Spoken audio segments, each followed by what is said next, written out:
hati dengan mengikuti Mutiara Hikmah. Innal hamdalillah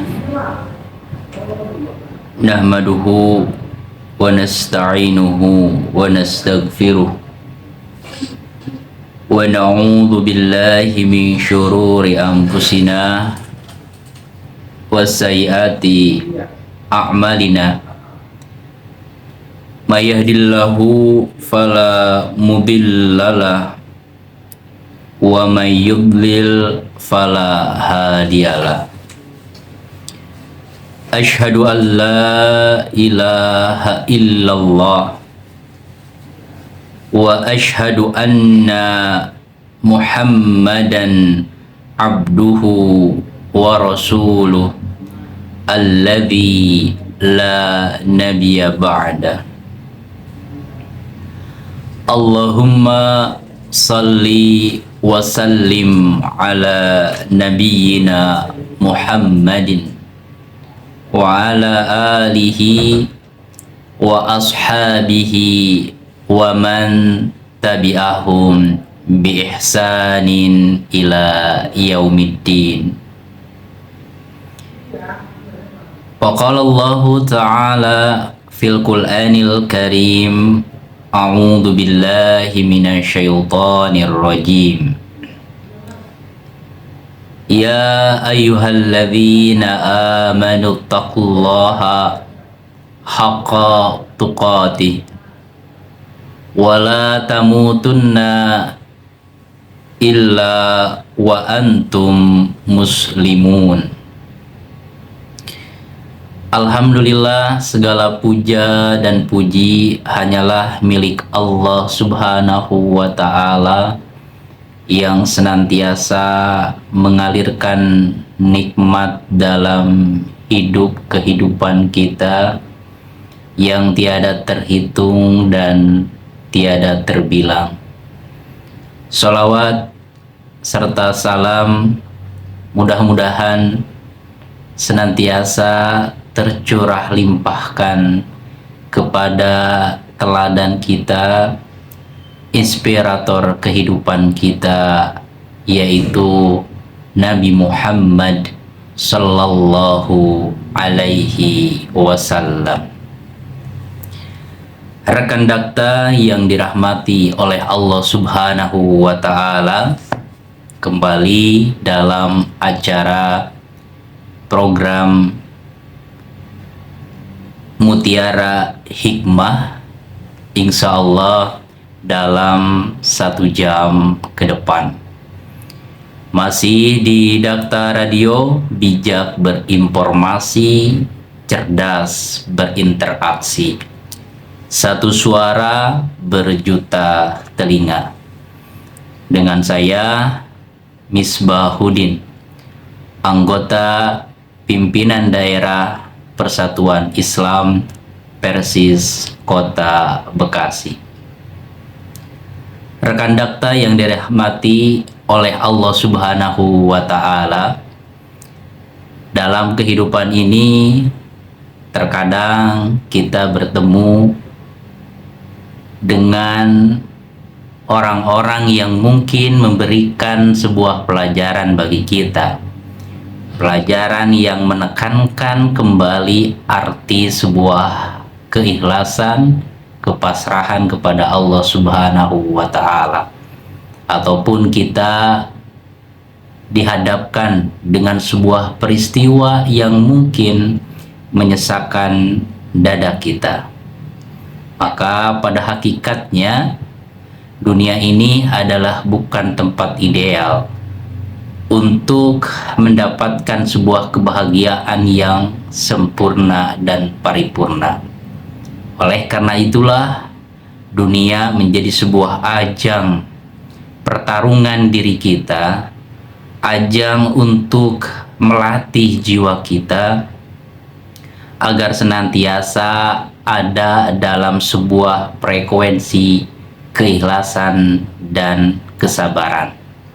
Sebagaimana sabda Rasulullah Sallallahu Alaihi Wasallam, yang dimana Ini menjadi sebuah panduan dan juga menjadi sebuah petunjuk untuk kita, sebuah rumusan kehidupan agar kita bisa menyikapi segala apa yang ada dalam kehidupan kita, dari berbagai episode yang membahagiakan atau bahkan memilukan hati kita, yaitu dengan kesabaran dan rasa syukur. Ajaban li amril mu'minin fa inna amrahu kullahu khair. In asabahu sarrahu syakara fakana khairun lahu. Wa in asabahu darrahu sabara fakana khairun lahu. Sebuah rumusan kehidupan sungguh menakjubkan.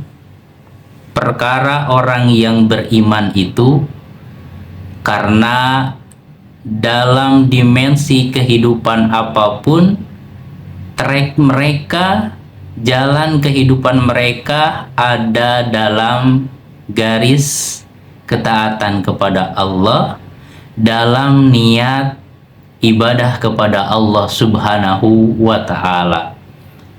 Mereka memiliki sebuah peluang untuk mendapatkan titel manusia yang berhasil di sisi Allah Subhanahu wa Ta'ala.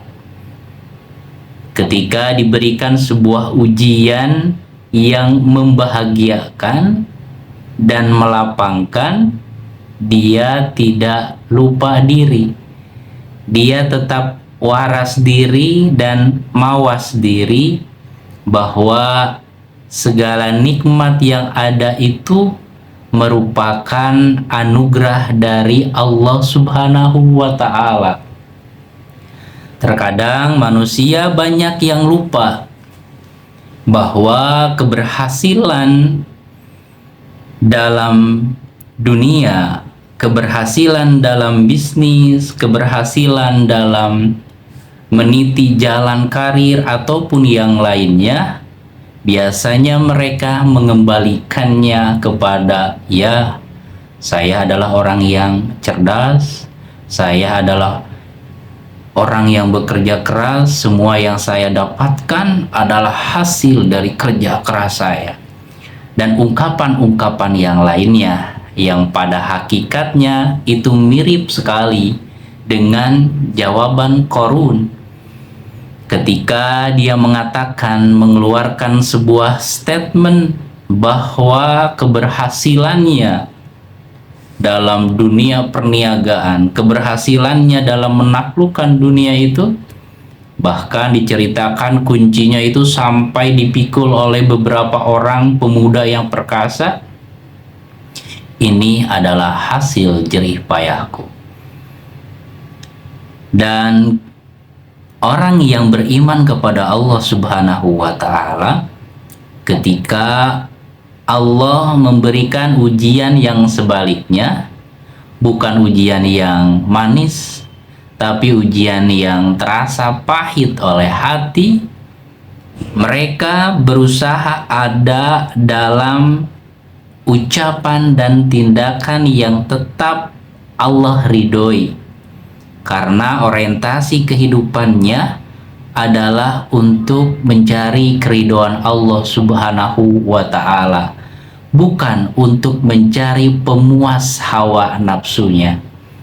Karena ujian-ujian yang menghimpit hati biasanya sangat bertolak belakang sekali dengan keinginan hawa nafsu.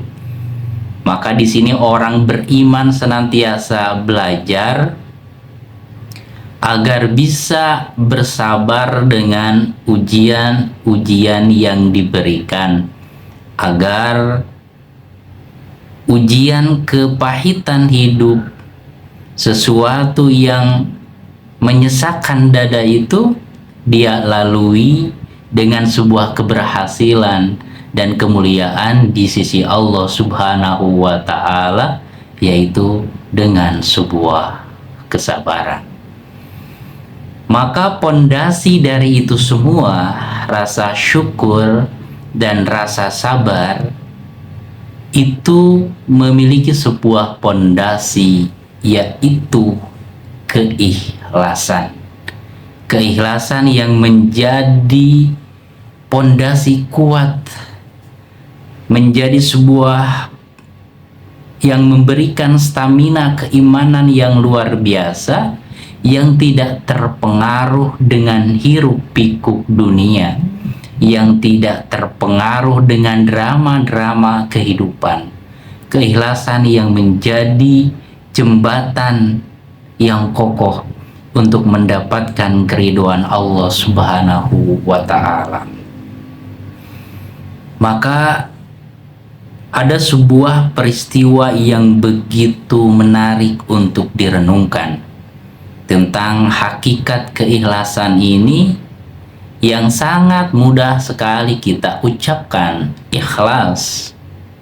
Tetapi ternyata butuh sebuah perjuangan yang tak ringan, butuh sebuah riyadhah hati agar jiwa ini terbiasa dengan keikhlasan tersebut.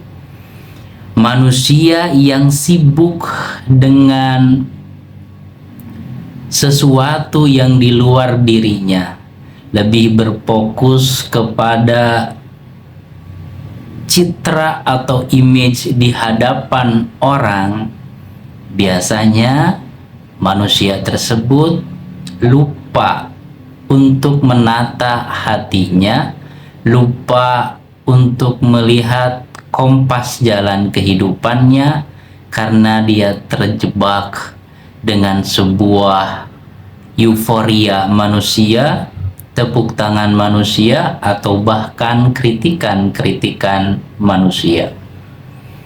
Keikhlasan yang mudah diucapkan tetapi begitu sangat berat untuk dilaksanakan.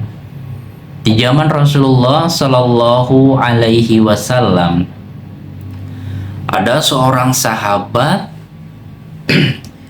yang sahabat ini sangat luar biasa sekali.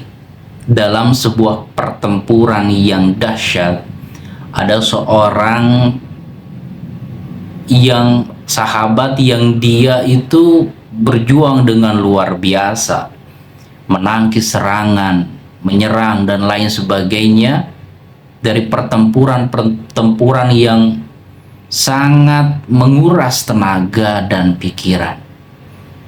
Dia terlihat begitu gagah dalam peperangan, menjadi pasukan garda paling depan untuk menyerang musuh, sehingga para sahabat melihatnya, wah, sahabat ini, pemuda ini luar biasa sekali, karena dia terlihat sekali aura kegagahannya, aura keberaniannya itu sungguh luar biasa terlihat, sehingga para sahabat yang melihatnya begitu terkagum, begitu terpesona melihat keberanian, kegagahan dan lain sebagainya.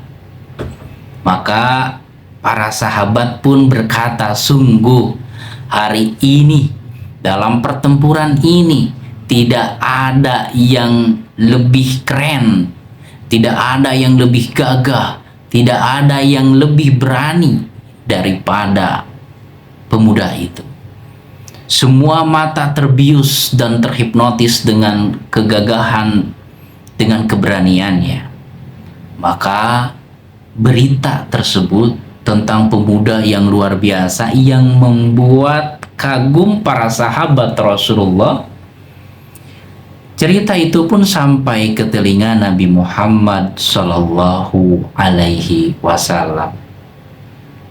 Tetapi ternyata kekaguman-kekaguman manusia kepadanya dengan kelebihan yang Allah berikan, ternyata Rasulullah mengeluarkan sebuah statement yang 180 derajat berbeda dengan apa yang ada dalam benak para sahabat Rasulullah. Apa yang dikatakan oleh Rasulullah Shallallahu Alaihi Wasallam? Huwa min ahlin nar.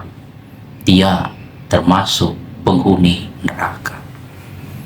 Para sahabat terheran-heran, kok bisa orang yang luar biasa kontribusinya, orang yang luar biasa di atas rata-rata kinerjanya, kesolehannya, dan semangatnya dalam berjuang di jalan Allah, tapi kok bisa Rasulullah memberikan sebuah penilaian yang sangat kontras. Huwa min ahlin nar, dia termasuk penghuni neraka.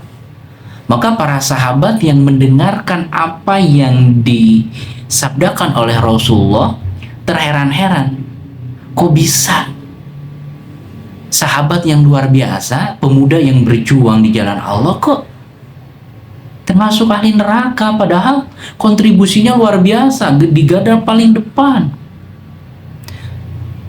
Maka ada salah satu sahabat, istilahnya itu yang kepo gitu kan, mengikuti rasa ingin tahunya, ini kok ada apa nih, biasanya ini ada something wrong, ada sesuatu yang salah. Maka ada salah satu sahabat yang melihat dalam pertempurannya itu, nguntilin dia, melihat gerak-geriknya. Ternyata ada sebuah peristiwa yang begitu mengagetkan sahabat yang melihatnya. Sebuah perbuatan yang publik kala itu. Para sahabat itu mengiranya gak mungkin pemuda yang gagah perkasa, pemberani di garda paling depan dalam berjuang melakukan itu. Kenapa? Karena inilah realitas yang dilihat oleh sahabat tadi. Ternyata qadarullah, ketika si pemuda yang gagah ini terkena sebuah luka yang begitu parah, yang membuatnya lemah tak berdaya, disinilah plot twistnya terjadi. Sahabat tadi, ya, pemuda yang gagah berani ini tidak sabar dengan penderitaan berjuang di jalan Allah, dan juga sebuah citra image yang dia bangun. Ya, kalau dalam istilah kita tuh kayak personal branding yang dia buat selama ini, takut hilang pudar di mata publik, di mata para sahabat, bahwa ternyata pemuda yang gagah kemarin tuh sekarang udah lemah, nggak berdaya, sudah lunglai, sudah hembusan napas terakhir. Dia berat menanggung rasa malu tersebut. Kenapa? Inilah yang menjadi sebuah poin penting, keikhlasan yang ternyata jauh sekali, yang keikhlasan yang tidak ada dalam jiwanya, yang selama ini dia berjuang di jalan Allah, dia berkontribusi positif untuk memberikan sebuah kemanfaatan dalam konteks apapun. Ternyata motif dan dorongannya itu bukan karena Allah Subhanahu wa Ta'ala, tetapi karena ingin mendapatkan sebuah validasi dari manusia, menginginkan penilaian dari manusia, yang akhirnya Allah munculkan hakikat manusia ini yang sebenarnya, yang terlihat dan mengagumkan di mata orang banyak. Ternyata dalam kesunyian, dalam hatinya yang paling dalam, sungguh apa yang dia tampakkan tidak sesuai dengan apa yang ada di dalam hatinya. Pemuda ini menusukkan pedangnya itu, ya, ke perutnya untuk mempercepat datangnya kematian, dan untuk memberikan sebuah framing, untuk membuat sebuah asumsi bahwa dia itu terbunuh oleh musuh dan nama baiknya tetap terjaga. Maka sahabat yang melihat pemuda yang gagah berani ini pun, dia termenung dalam melihat apa yang dia lihat tersebut, dan sungguh dia membenarkan apa yang disabdakan oleh Rasulullah adalah sebuah kebenaran yang nyata. Rekan dakta yang dirahmati oleh Allah Subhanahu wa Ta'ala, maka dari sini kita bisa mengambil sebuah pelajaran yang sangat penting untuk kehidupan kita. Yang pertama, bahwa motif yang ada dalam hati kita jangan kita anggap remeh. Sesuatu yang tersembunyi dalam relung-relung jiwa kita, janganlah kita menganggapnya sesuatu yang tidak penting. Karena ternyata banyak orang-orang yang memiliki keunggulan, seorang alim, seorang dermawan, seorang mujahid, seorang yang hebat di mata publik, di mata manusia, tetapi bisa hancur di akhirat kelak karena niatnya.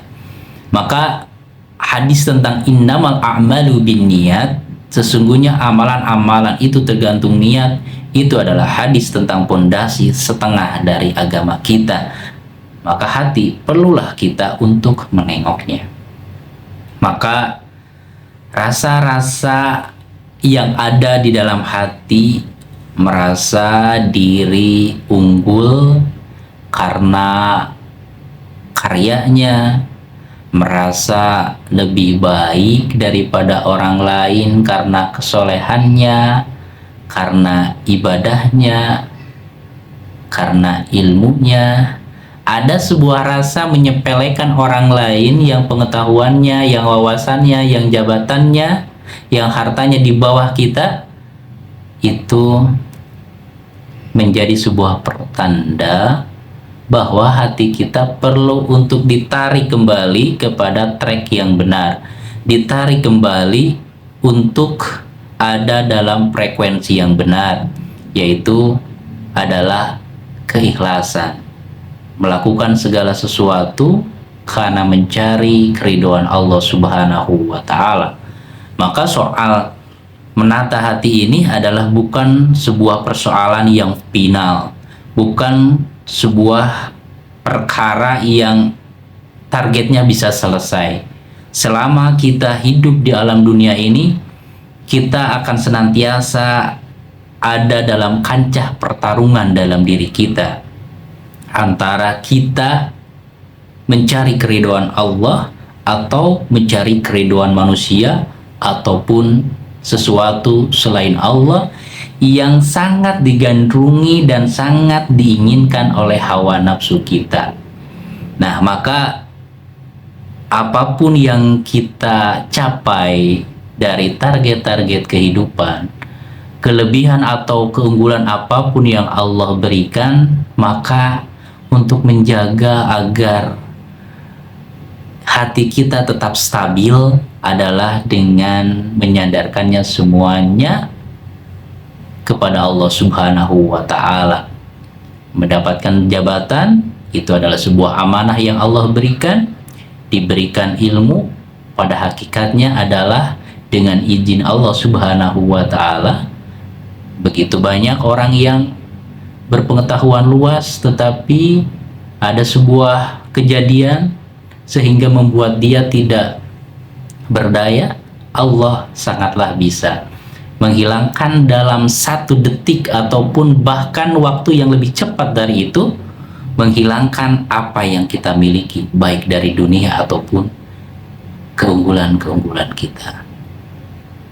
Dan selanjutnya bisa jadi orang-orang, ya, manusia yang tidak terlihat oleh publik, istilahnya itu low profile, tidak terlihat keunggulannya, kemuliaannya, ibadahnya tidak terlihat. Bisa jadi itu adalah orang yang mulia di sisi Allah Subhanahu wa Ta'ala. Dan inilah hal yang perlu kita tanamkan dalam diri kita. Jangan sampai kita meremehkan orang lain, menganggap orang lain itu tidak ada apa-apanya. Bisa jadi keunggulan-keunggulannya itu tersembunyi dan dia termasuk orang yang mulia di sisi Allah Subhanahu wa Ta'ala. Karena apa yang nampak oleh mata terkadang adalah sebuah penipuan. Layaknya seperti fata morgana di gunung, di padang pasir yang begitu gersang, seolah-olah ada sebuah sumber air yang memberikan sebuah kesegaran, kenikmatan, dan hal yang lainnya, tetapi ketika didekati ternyata itu sebuah halusinasi, itu sebuah premi, itu sebuah pencitraan diri yang ternyata hakikatnya tidaklah ada. Semoga kita dimasukkan kepada Allah, Allah beri taufik kita agar termasuk orang-orang yang ikhlas, yang hanya mencari keridhaan Allah Subhanahu wa Ta'ala. Rekan dakta yang dirahmati oleh Allah Subhanahu wa Ta'ala, berbicara masalah keikhlasan, tentu kita perlu untuk merenungkan sejenak sebuah definisi yang simpel. Secara bahasa, ikhlas itu adalah memurnikan sesuatu yang murni, dan menurut istilah adalah menjadikan seluruh amalan yang kita lakukan semata-mata hanyalah untuk Allah Subhanahu wa Ta'ala. Melakukan apapun hanya untuk Allah Subhanahu wa Ta'ala. Seorang suami bekerja keras mencari nafkah, niatnya adalah untuk mencari keridhaan Allah, untuk menunaikan kewajibannya sebagai seorang kepala rumah tangga. Seorang istri yang dia mengabdi, patuh taat kepada suaminya, harus diniatkan bukan hanya karena suaminya, tetapi harus karena Allah Subhanahu wa Ta'ala, karena pernikahan merupakan sebuah ibadah yang durasinya begitu sangat panjang. Jadi sebuah amalan yang hanya dipersembahkan untuk Allah semata, tanpa disertai keinginan untuk dipuji, untuk dilihat, ataupun diharapkan keuntungan dunianya. Ini istilah, sebuah pengertian yang sangat mudah untuk dibaca, tetapi untuk diamalkannya butuh sebuah pertarungan, perjuangan, dan riyadhah hati yang terus-menerus. Ya, tidak sekali dua kali. Ya, mirip dengan orang yang menginginkan istilahnya itu body building, badannya berotot gitu kan, dari ujung kepala sampai ujung kaki berotot semua. Istilahnya kan membutuhkan sebuah latihan yang nggak sekali dua kali, butuh waktu durasi yang panjang untuk membentuk badan sehingga berotot. Nah, maka masalah keikhlasan sama halnya dengan itu, butuh sebuah perjuangan latihan yang panjang sampai akhir hayat menjemput kita. Imam Kusyairi memberikan sebuah definisi bahwa ikhlas itu membersihkan amal dari perhatian kepada makhluk. Ya, al-ikhlasu tasfiyatul amali an mulahadatil makhlukina. Ikhlas itu adalah membersihkan, menzerokkan amalan-amalan yang motifnya itu untuk mencari perhatian makhluk. Dan yang kedua, Imam Ibnu Qayyim rahimahullahu ta'ala memberikan sebuah definisi, al-ikhlasu an yakunal amalu kulluhu lillah. Jadi keikhlasan itu adalah ketika seluruh amal dilakukan untuk Allah semata, la hadda li nafsi fihi, ya, tidak ada kepentingan dirinya. Inilah beberapa definisi yang kita bisa pahami. Keikhlasan itu ya adalah menjadikan apapun yang kita lakukan dalam karya kita, dalam aktivitas kita, semuanya diniatkan untuk mencari keridhaan Allah Subhanahu wa Ta'ala. Nah, pertanyaannya, jikalau manusia ingin menjaga hatinya, menjaga keikhlasannya, terus mereka menyembunyikan semua amalan-amalannya, apa yang terjadi? Nah, ini hal yang menarik yang perlu kita diskusikan. Jikalau manusia, orang-orang yang berilmu, orang-orang yang berhati baik, tidak mau menampakkan karyanya, tidak mau menampakkan amalan-amalannya, apa yang terjadi? Contoh sederhananya, ketika istilahnya itu dunia maya, tidak ada orang yang mau berkontribusi membuat konten-konten yang positif, yang memberikan inspirasi kebaikan, yang terjadi adalah pasti tontonan-tontonan yang tidak berfaedah, tontonan-tontonan yang berisi kemaksiatan dan dosa dan lain sebagainya. Nah, maka disinilah ya pentingnya amalan-amalan yang istilahnya itu yang tidak terlihat oleh manusia, sholat malam, dan itu nggak perlu dipublish ya. Sholat tahajud dulu ya, update status dan lain sebagainya, lagi bersujud update dulu, lagi bersujud bersimpuh kepada Allah dan lain sebagainya. Nah, maka di sini ada amalan-amalan yang memang kita perlu syiarkan. Untuk apa ya? Untuk memberikan kemanfaatan dan untuk sebuah aset amal soleh kita agar bisa bermanfaat kepada orang lain ya.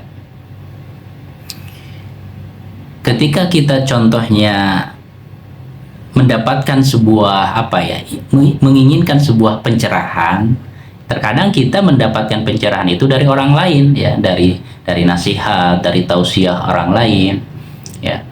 Nah, bisa jadi kita membuat sesuatu yang manfaat, konten video itu juga bisa jadi memberikan kebaikan, inspirasi untuk orang lain. Jadi jangan berhenti untuk berkarya, jangan berhenti untuk menebar kebaikan sesuai dengan kelebihan kita, sesuai dengan apa yang kita bisa lakukan ya. Karena inilah hal-hal yang perlu kita jaga, karena ketika manusia menyembunyikan segala kelebihannya, karyanya dan lain sebagainya, apa yang akan terjadi dengan dunia? Nah, maka disinilah perlu keseimbangan ya, antara hal-hal yang perlu kita syiarkan, hal-hal yang perlu kita publish, dengan sebuah keutamaan amal yang kita dawamkan dan tidak perlu dipublish. Cukup kita dan Allah yang tahu. Rekan dakta yang dirahmati oleh Allah Subhanahu wa Ta'ala, Allah berfirman dalam surah Al-Bayyinah ayat 5, A'udzu billahi minasyaitonir rajim. Wa ma umiru illa liya'budullaha mukhlishina lahuddin. Tidaklah mereka diperintahkan kecuali untuk beribadah kepada Allah dengan memurnikan ketaatan hanya kepadanya. Inilah perintah agar kita ikhlas dalam ibadah, ikhlas dalam menjalani aktivitas kita, kerja kita, dalam berkarya dan lain sebagainya yang memberikan sebuah kemanfaatan. Nah, banyak yang viral gitu kan, banyak yang menjadi sebuah kontroversi di mata netizen gitu kan. Ada orang yang istilahnya itu berbuat baik terus divideokan, banyak yang komentar, aduh ini jangan divideoin dong, kalau berbuat baik ya berbuat baik aja gitu kan. Ada lagi yang berkomentar positif gitu kan, oh lanjutkan kakak, ini sangat baik, memberikan inspirasi, kemanfaatan ya, menyentuh hati kita untuk berbuat baik lagi.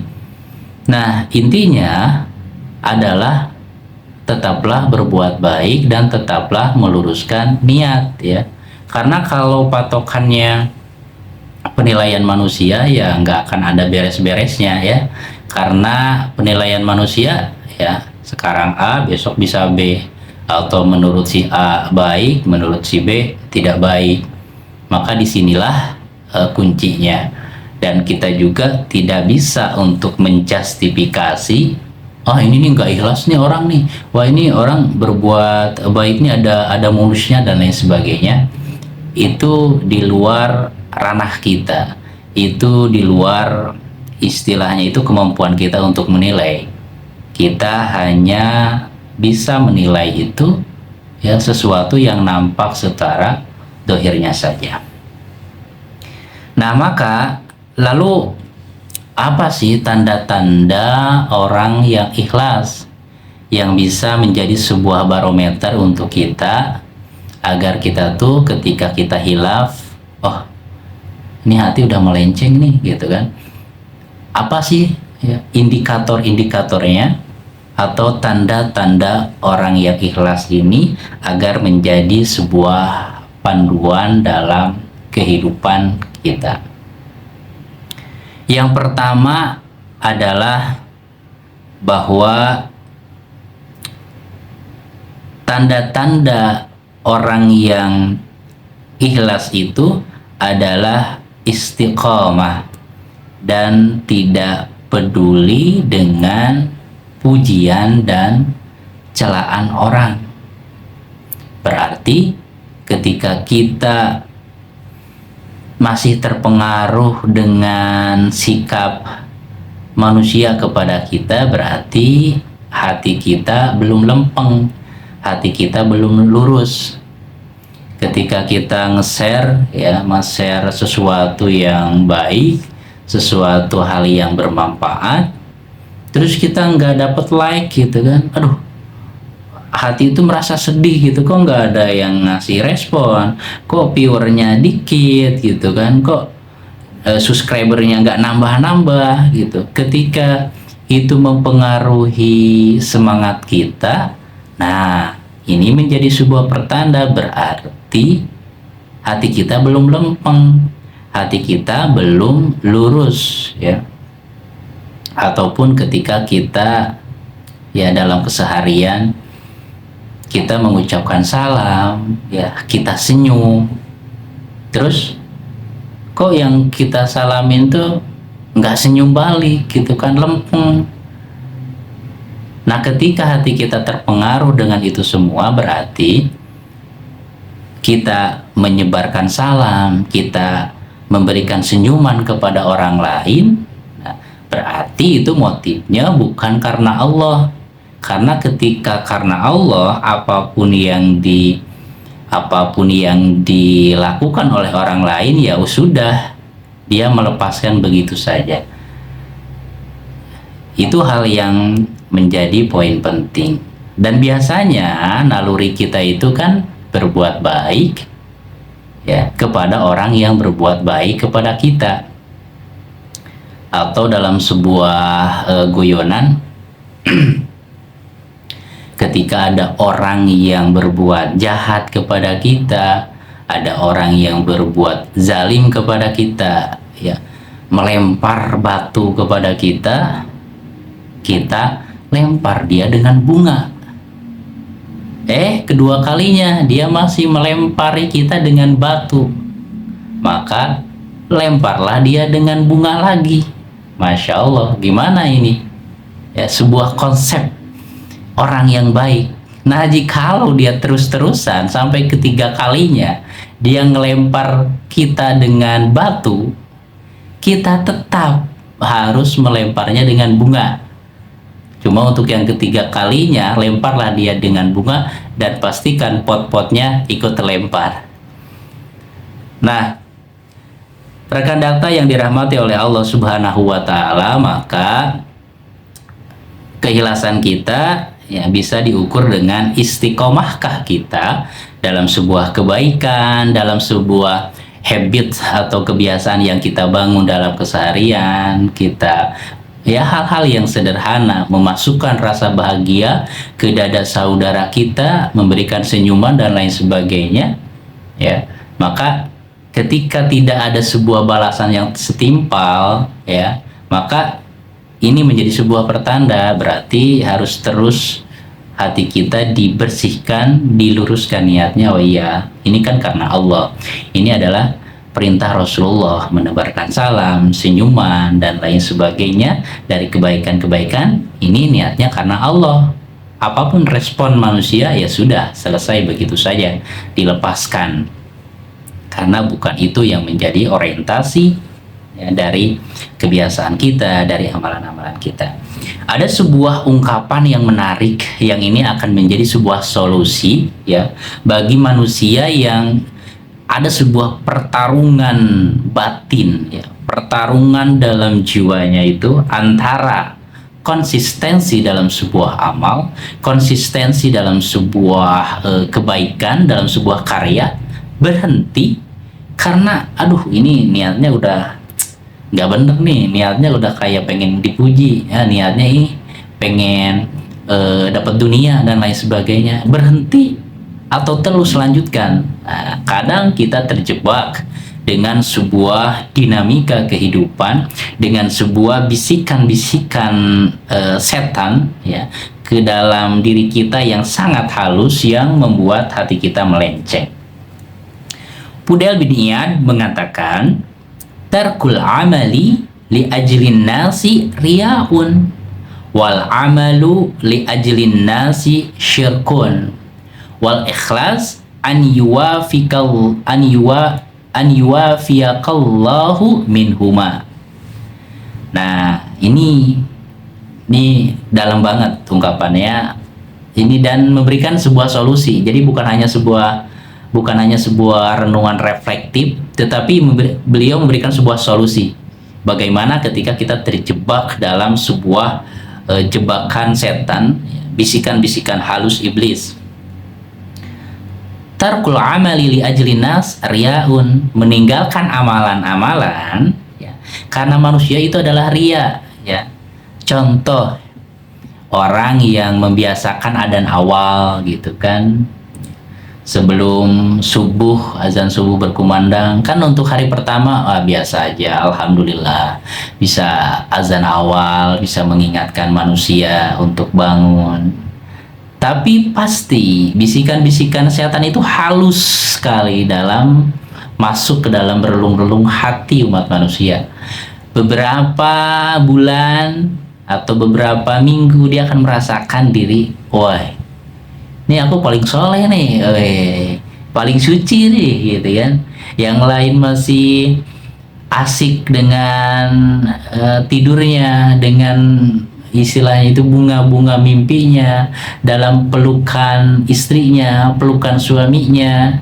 Wah, kita sudah bangkit. Wah, aku ini hamba pilihan Allah ya, karena udah azan awal, tahajud tiap hari.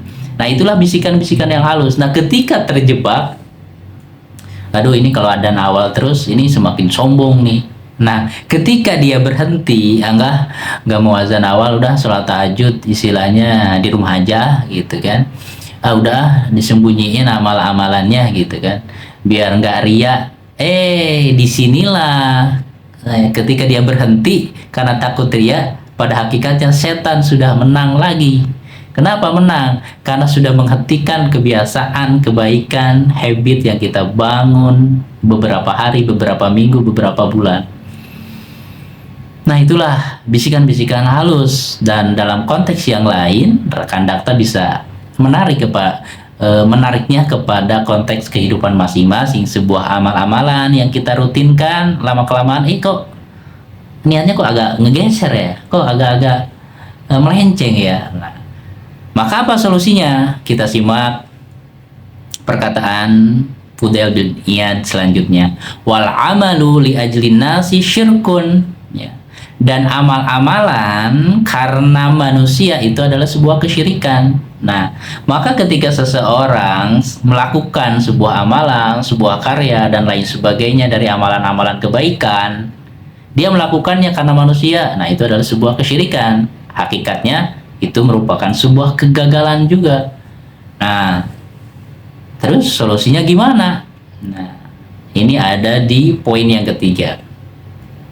Wal ikhlasu an yuwafiyakallahu minhuma. Dan ikhlas itu adalah ketika Allah menjauhkan, Allah menyelamatkanmu dari keduanya, yaitu dari meninggalkan amal ya karena takut riya, atau dia senantiasa beramal, senantiasa berkarya karena manusia.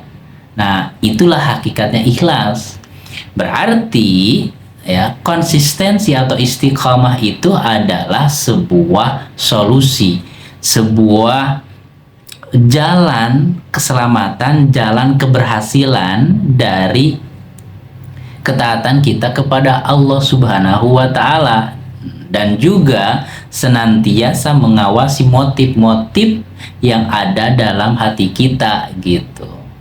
ketika ada sebuah bisikan yang melenceng, ya kita harus banyak minta tolong kepada Allah, kita harus banyak beristighfar, ya la haula wala quwata illa billah. Tidak ada daya dan upaya yang dapat menyelamatkan kita ya, dari kesyirikan, ya, dari menduakan Allah, dari riya, kecuali dengan taufik Allah Subhanahu wa Ta'ala. Dan insya Allah Allah akan membantu, Allah akan menyelamatkan kita, karena Allahu waliyul ladzina amanu. Allah itu adalah penolong ya, orang-orang yang beriman. Rekan dakta yang dirahmati oleh Allah Subhanahu wa Ta'ala, tanda yang kedua, orang yang ikhlas itu adalah orang yang tidak merasa dirinya hebat. Mesti ya, walaupun ya, amalannya besar, walaupun dirinya luar biasa. Siapa contoh realnya? Ini kita mendapatkan sebuah gambaran yang real banget dalam diri Umar bin Khattab. Bagaimana kita mengetahui Umar bin Khattab itu adalah sahabat yang sungguh luar biasa. Masuknya Umar bin Khattab radhiyallahu anhu ke dalam pelukan Islam itu memberikan sebuah kabar gembira yang sungguh luar biasa. Akalnya yang begitu tajam, kepemimpinannya yang kuat luar biasa, dan termasuk orang-orang yang terdekat dengan Rasulullah Shallallahu Alaihi Wasallam. Tetapi ternyata di balik kesolehannya, bahkan kalau Umar bin Khattab ketemu dengan setan gitu kan di sebuah lorong jalan, ya, jin itu ngibrit gitu. Kenapa? Karena aura keimanannya itu begitu kuat sehingga membuat takut ya, para jin yang berpapasan dengan beliau. Walaupun ya Umar bin Khattab tidak melihatnya, tetapi aura keimanannya itu memancar kuat sehingga membuat takut. Nah, singkat cerita, Umar bin Khattab ini ya bertanya kepada Huzaifah bin Yaman. Huzaifah bin Yaman itu adalah sosok sahabat ya, sahibus sirri Rasulillah, merupakan sahabat pemegang gudang rahasia Rasulullah Shallallahu Alaihi Wasallam. Huzaifah radhiyallahu anhu ya menyimpan data-data siapakah ya orang-orang munafik di zaman Rasulullah Shallallahu Alaihi Wasallam yang Rasulullah tidak publish kepada sahabat yang lain. Singkat cerita, ketika Rasulullah meninggal, maka Umar bin Khattab ini merasa ketakutan yang luar biasa. Padahal sahabat Rasulullah seorang sahabat Rasulullah yang hebat, tetapi tidak merasa aman dari kemunafikan, tidak merasa aman dari kotoran-kotoran jiwa, kotoran-kotoran hati yang ada dalam dirinya. Nah, ketika bertanya kepada Huzaifah bin Yaman, wahai Huzaifah, tolong bocorinlah istilahnya itu kepadaku, apakah aku ini termasuk orang-orang yang munafik? Bayangkan, sosok Umar bin Khattab yang luar biasa, yang dijamin masuk surga, beda dengan kita manusia biasa tapi masih bukan ya merasa aman gitu kan, merasa seolah surga itu kita akan masuk surga gitu. Tapi Umar bin Khattab, sosok pribadi yang mulia, tidak merasa aman dari itu semua. Ya, karena ketika itu Umar bin Khattab menjadi khalifah, ya tentu Huzaifah bin Yaman sedikit memberikan sebuah bocoran. Sungguh engkau tidak termasuk orang yang munafik, dan aku hanya membocorkan rahasia ini hanya kepadamu. Aku istilahnya itu membersihkan ya bocoran-bocoran orang-orang yang termasuk orang yang munafik itu, dan engkau tidak termasuk orang yang munafik ya. Huzaifah bin Yaman hanya menyampaikan kepada Umar bin Khattab dan tidak akan menyampaikan kepada yang lain. Nah, rekan dakta yang dirahmati oleh Allah Subhanahu wa Ta'ala, inilah menjadi sebuah poin-poin penting bagaimana ternyata orang-orang yang mereka ikhlas dalam hatinya, senantiasa merasa takut bahwa dirinya termasuk orang yang munafik dan tidak merasa hebat dengan amalan-amalannya sebagaimana Umar bin Khattab radhiyallahu anhu. Rekan dakta yang dirahmati oleh Allah Subhanahu wa taala, semoga kita semua diberikan taufik oleh Allah Subhanahu wa taala agar senantiasa dijernihkan hati kita dari noda-noda kesyirikan, noda-noda ria dan penyakit-penyakit hati yang lainnya, dan semoga Allah memberikan hidayah kepada kita, keluarga kita dan pasangan kita hingga akhir hayat menjemput kita dan kita diberikan keselamatan di dunia dan kebahagiaan di akhirat kelak. Demikian yang kami bisa sampaikan pada kesempatan hari ini. Saya Misbahuddin mohon izin pamit undur diri dari ruang dengar dakta sekalian. Demikian, Assalamualaikum warahmatullahi wabarakatuh.